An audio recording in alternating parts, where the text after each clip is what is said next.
Hello, everyone, and welcome to Leadership Trademarked podcast.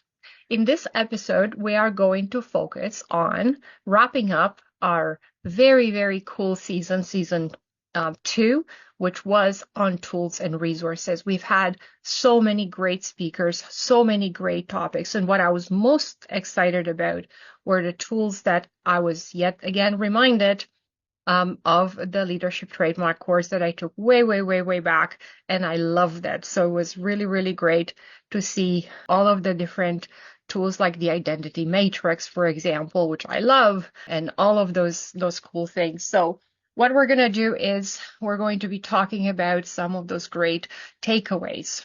And so looking back, I'm going to ask my colleagues here, Rosalind Kingsmill and Leslie Riley, to join me on reflecting what stood out most for you in this season? What stood out for me the most, which was very comforting, was to hear people talk about their values, their ethics, their beliefs, and to be very straightforward about that. Very human, not easy, mostly difficult, and it is a mark of people who do very good work in communities, generally do well in their careers because they know how to present and they have confidence, self-confidence, and they listen more than they talk, and I'm talking too much. So it was all about the integrity in this confusing muck of a world that we seem to be in the middle of. Well said, Rosalind. I think for me, listening to some of our guests, and I'm in a little bit of a conflict because Gina, for example, Gina Houston, Yeah, I've worked with Gina for many, many years, right?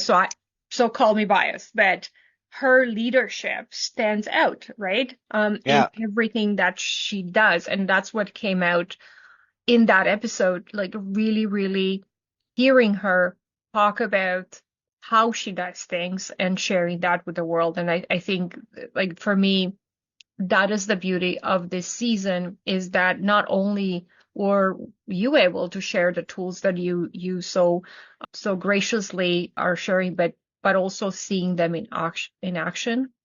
So I really appreciated the stories that came along with it that exemplified those tools.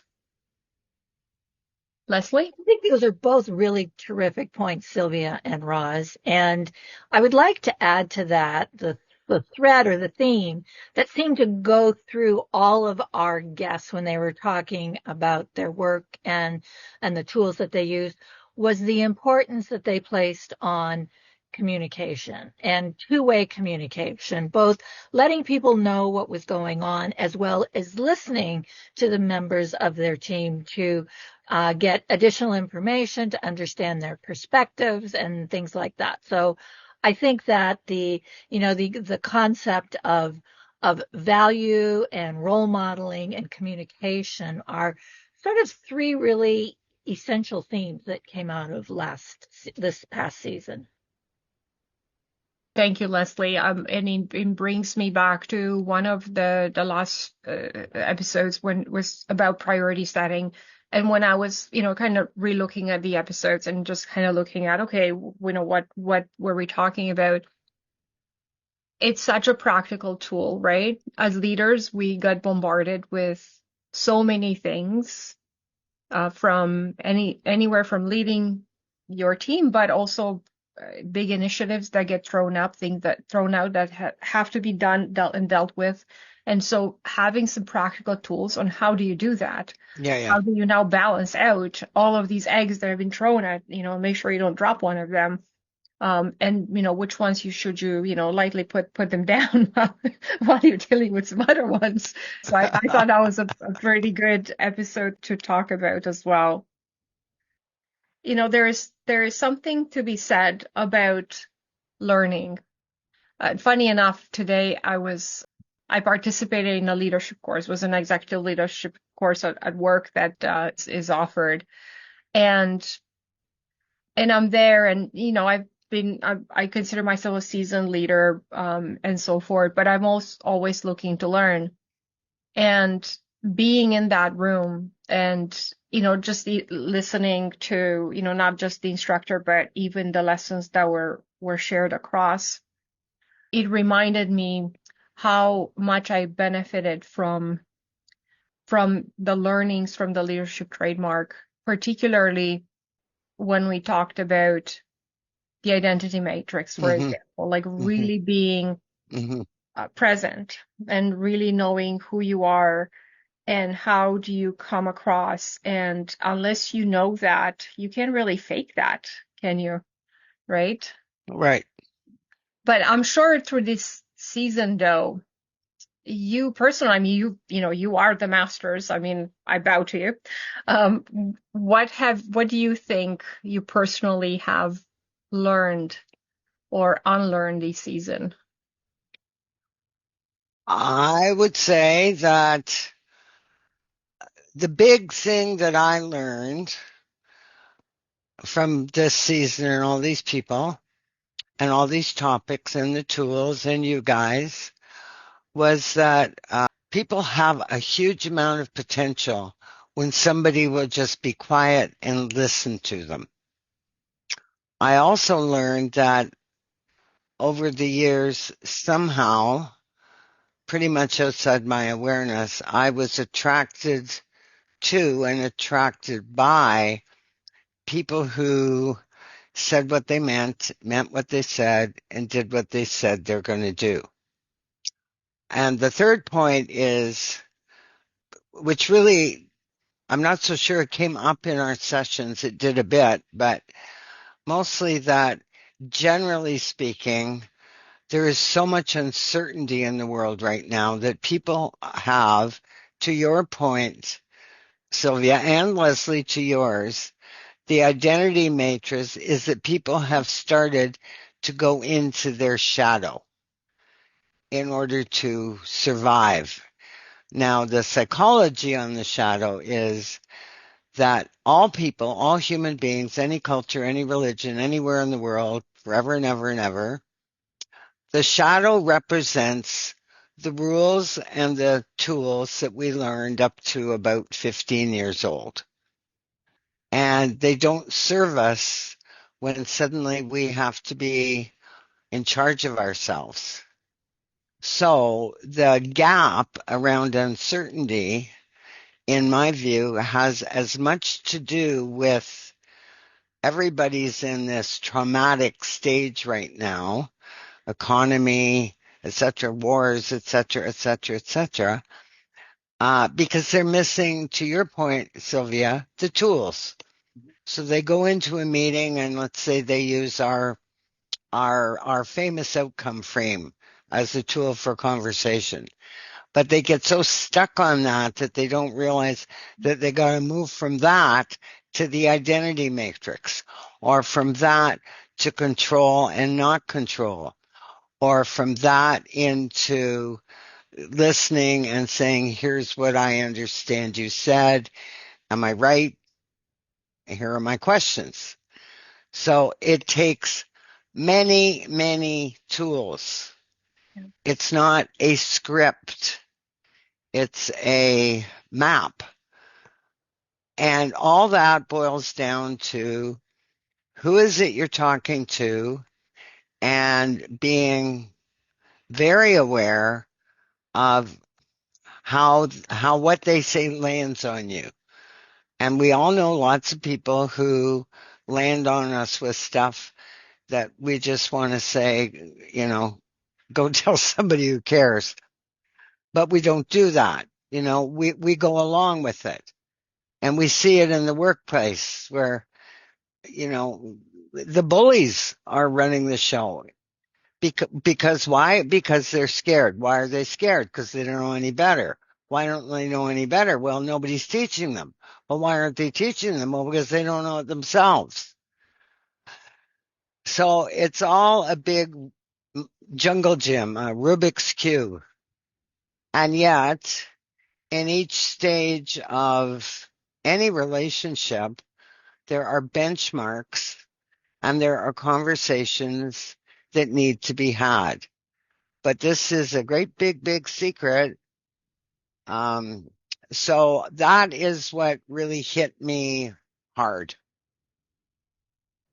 I think one of the things that I learned looking at these tools is that there's just an unending way of using them or applying them in different situations. And Right. by way of example, if we look at the whole thing around controllable and uncontrollable, I was really quite fascinated in episode 15, the way Dr. Flannery talked about using those principles in helping his patients, his clients, deal with pain and helping them to identify what they could control and what they couldn't control. And Mhm. I have to admit, I never thought about using something like that in a medical scenario, but he did it and he wove it quite effectively. And so I was just amazed at how these tools can be used in many different ways.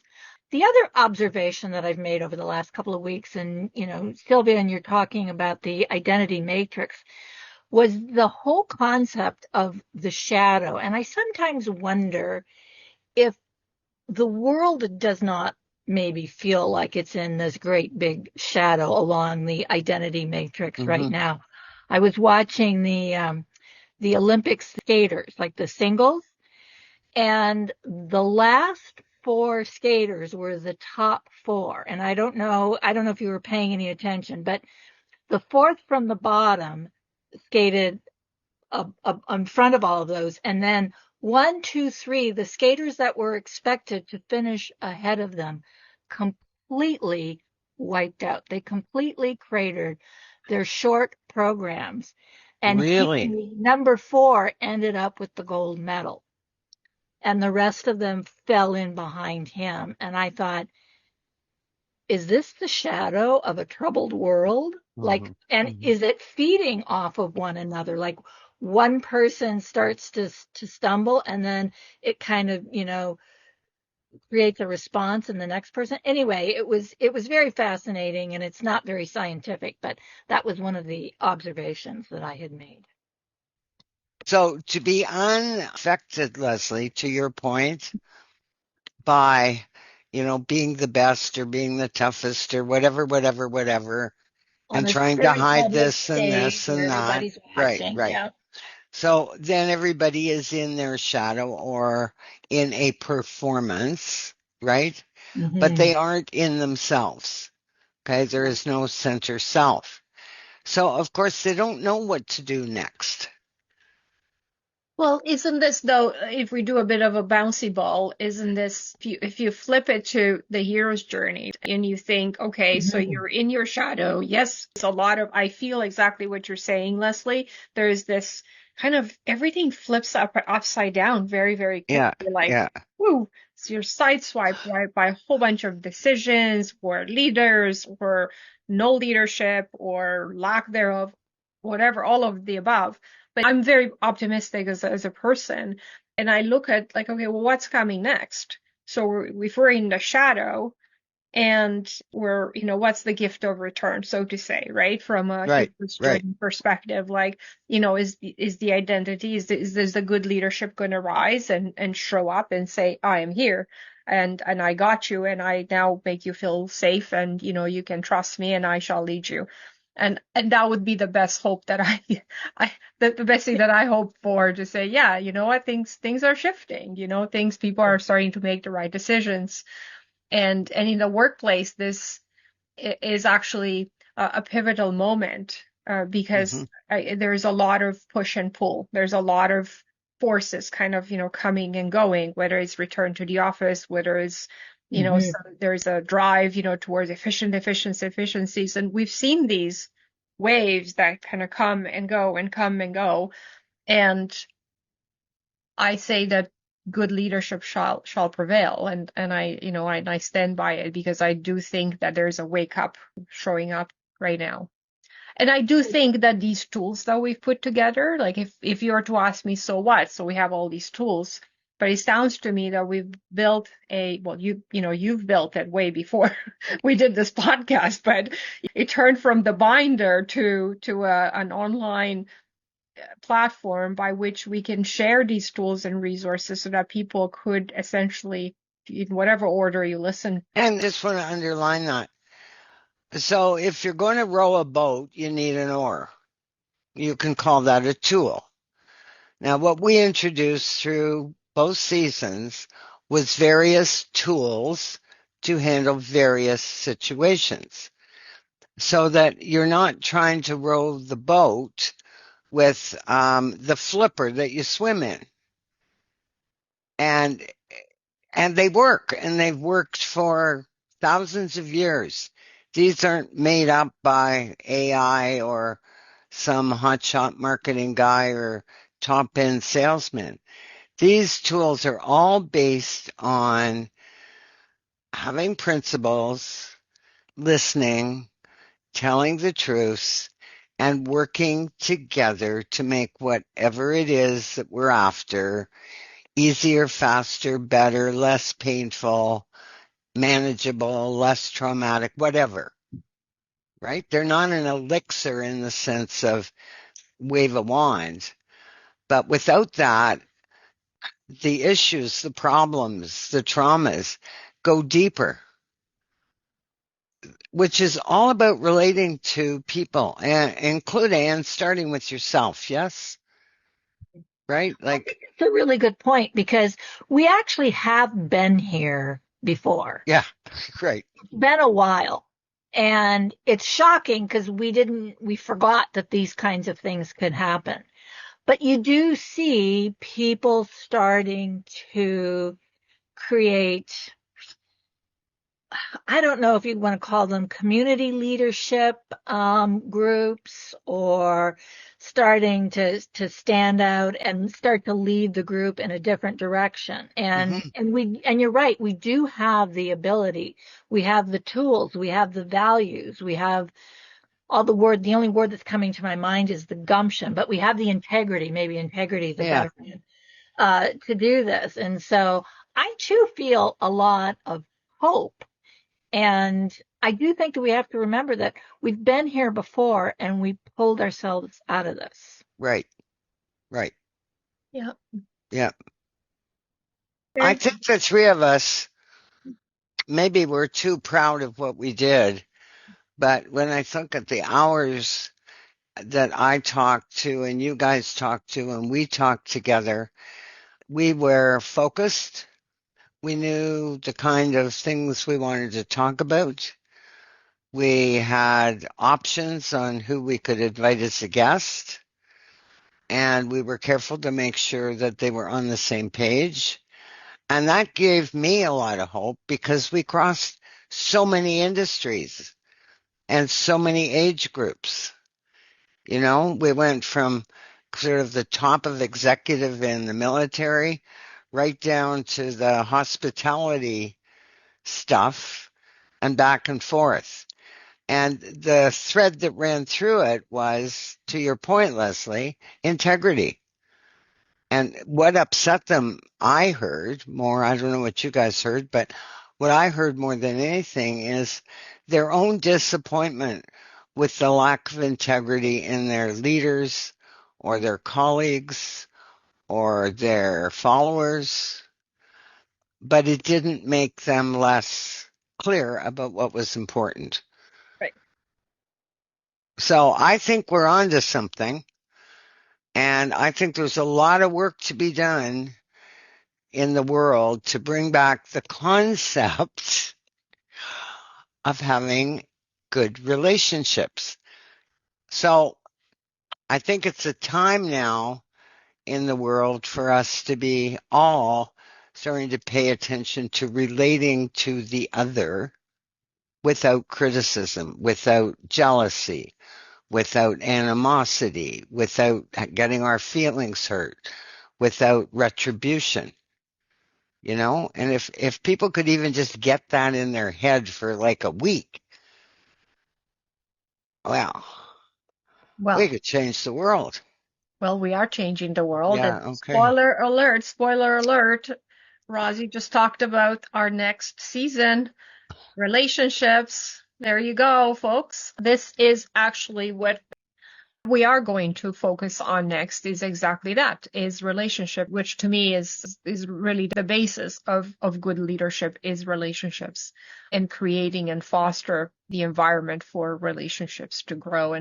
And I do think it's going to be a fantastic season as we start there. But I'm going to ask us here, what do you think relationships are? How do you define relationships? Maybe I'll go to Leslie. I'm going to start with between two people. So a relationship between two people is a connection that exists on the basis of understanding. Doesn't have to be agreement. It doesn't have to be Hmm. the same, but there needs to be an understanding and an acknowledgement of not only the other person's strengths, but also how they see things, how they look at things, maybe a bit about their background, what they bring to the table in terms of value, and probably even a little bit about what holds them back or what kind of fears they have. Now you can expand a relationship to be much broader, but I think the real key understanding is the one-on-one relationship between two people. Very well said. Ross? Well, uh, at the meta level, I agree with everything Leslie said. At a more micro level, my experience, my awareness, my life, my friends' lives is that um, our relationships with whoever, ourselves, our brothers, our sisters, our mates, whatever, they change considerably every 10 years. So if the commitment is, you know, I've met you, you've met me, we're going to live happily ever after, they're in a pipe dream because there is no happily ever after. I think one of the things that happens is that we learn through relationships. We like and we don't. That's pretty easy. But more importantly, we learn who we are and who we aren't, what we will do, what we won't do. And then we manage that depending on the commitment. But certainly my relationships in my 20s, oh, I thought I had it nailed. Then I got to my 30s and it didn't work. So I learned and I tossed and turned. And then I thought, I got it. And I went into my 40s and did it again. It didn't work. Why? Because everybody changes every 10 years. We have new experiences, we get older, we lose people, we lose jobs, we learn new things. And that changes the way we view the world and ourselves and certainly the other. So, as I've reflected on so much of this, what it's come down to, I have lot of young people that I'm coaching right now, and they're asking these questions. And I say, well, you got to know who you are first. Then you got to talk to the other person. You got to look at what do you want to do and how can he contribute? What does she want to do and how can you contribute? And you got to make that plan together. And you have to do it because that's who you are. So, I think relationships, not to repeat ourselves, ladies, but I really think that it's very much a same collection of tools, you know, to have a conversation, to listen, to not be scared, to not be dominated, to not cave, to not be bossy, to accept people. But how can you accept people if you don't know who they are? And how are you going to find out who they are if you're living in some fantasy over here about who they're supposed to be? Well, you can't do that. All you're going to do is fight with them and hold your breath. So I think that talking about relationships is talking about uh, tools or approaches so that you know who you are when you're talking and you stay in your own lane. I'm so excited about this next season, as particularly to talk about relationships, because to me, again, just their relationships are the connection. Like to me, when I talk about relationships, is the network. It's basically you have a point A and point B, the line that goes across, Yeah, and that line can be scribbly. That yeah. line cannot It can right? also go backwards You go backwards. and then come You know, back up. not all relationships are great, right? But Right, there's a relationship, meaning there's a reason why I'm connecting with this person. right. Whether I'm their boss, maybe they're my Yeah, boss, yeah. maybe, we're working together on something. Maybe it is my husband, maybe whoever it is. Something has brought us together. And I think it's about that why and Right, what do we do with that, right. Exactly. And what And more than that, Sylvia, or to add to it, Mhm, how do we protect that why mhm, and not just take it for granted? mhm. How do we do that? There's a purpose to it. Because there was no purpose in it, then maybe it's a relationship, or maybe it's a friend, maybe, but there's still a purpose. But once the purpose is gone, right? Is there a relationship, right? Once Yeah, that is as you severed, said right? earlier, friends and relationships change over time. And and that's really a very simple way of putting it. Yeah, Does it serve a purpose anymore? that's right. right. And those Yeah. are the ones that end. Right. So if we spin it now and we say, okay, as leaders, what does those relationships mean to us in the workplace, and how can we help through this season? We're going to be focusing a lot talking about obviously leadership and what relationships do and how can we foster those. And Putting it, yeah, does it serve a purpose anymore? that's right. Right. And those Yeah. are the ones that end. Right. So if we spin it now and we say, okay, as leaders, what does those relationships mean to us in the workplace, and how can we help through this season? We're going to be focusing a lot talking about obviously leadership and what relationships do and how can we foster those, and what are some of Right. the tools related. Yeah. That's what we're going to be. But what are some of your thoughts in terms of leadership and relationships? Okay. So something that hit me 2 days ago. I feel very strongly that I need to start being focused and grateful and giving back in those situations. Well, that's a great lead in to what I was going to say that I would like to talk more about this upcoming season is how do we, like even just the three of us, how do we offer support to the next generation of leaders? What do we do? How do they figure out what they need from us? And I think that's a worthwhile conversation because there's a lot of turnover in what the leadership looks like. There's a lot of new challenges. The whole work environment in terms of work-life Yeah. Yeah. balance and expectations around that Yes. Yes. have Yes. changed. Yes. Yes. AI is changing the way Yes. we work. Yes. Yes. And so the old principles, we don't need to throw them away, but they need to be incorporated into a new way of working. So So I would like to Leslie, spend my time talking okay, about so I think that's fantastic because I can tell you for sure that the way that we help them is not by telling them what to do. that. Okay. The way that we help them is finding ways to engage them and support what they're doing. And then the second part is support them to the extent that it's good for them. I could not agree more, Roz. Leslie, what are some of your thoughts for the next season? Moving on with that whole relationships and Mm, how we offer support, because we've talked about how leadership can be a really lonely job too. So what are the things that can be done to help fight that isolation in terms of, I don't know, finding allies or engaging your own staff to take on a different role? And then also looking at what are the different roles and jobs between leading and managing.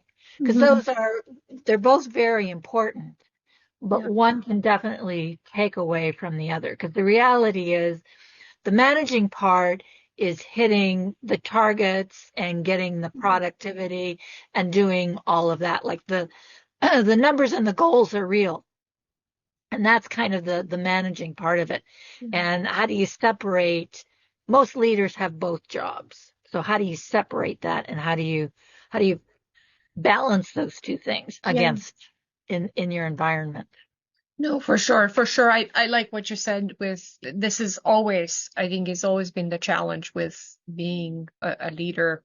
And I'm not sure if it's a challenge more than an opportunity, right? To say, you need to do both, right? You need to Yeah. manage your budget, you need to manage performance, you're there to do, and then it's the how to do it, which is just the leadership. And I think that's what we're hitting on. I think with inviting leaders to be the guests and asking them, I think it's a really, really great idea. I also think there's an opportunity to share even ourselves or just focus talking to guests about how do they maintain a network outside of the work. So I do a lot of that. Yes. So I think back when I was a young security professional, for example, and I met a lot of people, whether it was through certification programs that I was doing or Yeah. events and so forth. I'm still friends with Mm. the people that I met, just over 25 years ago, right? Wow. Yeah. Great way to move outside your own organizational boundaries Yeah. and interact with other people. As we wrap up this episode and season 2 of Leadership Trademarked, we want to thank everyone who has joined us on this journey, exploring the tools and resources that help leaders navigate complexity, making decisions, and lead with intention. This season reminded us that leadership isn't just about titles or authority. It's about values, communication, listening, and having the courage to keep learning and adapting. In our next season, we are going to shift the focus to something even more foundational, relationships, because at the heart of relationship, whether in organizations, communities, or our personal lives, are the connections we build with others. We will be exploring how relationships shape leadership, how experienced leaders can support the next generation, and how we all navigate the very real challenges and sometimes the loneliness of leadership. Thank you for listening, and we look forward to continuing the conversation with you in season 3.